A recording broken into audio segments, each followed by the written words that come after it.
Est-ce que réellement, il est impossible à Dieu de faire quelque chose?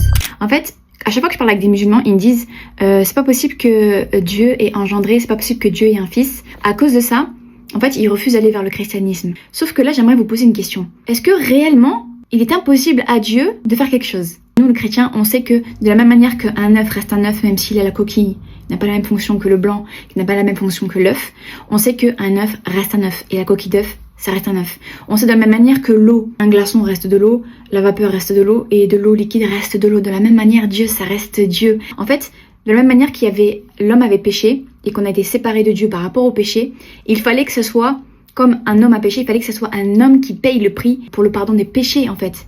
Donc c'est pour ça qu'il fallait qu'il s'incarne dans le corps d'un être humain. Il fallait qu'il soit en même temps 100% être humain et 100% parfait. C'est pour ça qu'il a engendré son fils qui naît de l'esprit de Dieu. Donc est-ce que c'est vraiment étonnant de la part de Dieu de s'être incarné pour pouvoir payer la dette du péché de l'humanité? De la même manière que dans le Coran c'est écrit « J'ai vu mon Seigneur semblable à un homme », il n'est pas difficile pour Dieu de s'incarner en tant qu'être humain. Même le Coran le dit qu'il est facile pour lui de s'incarner.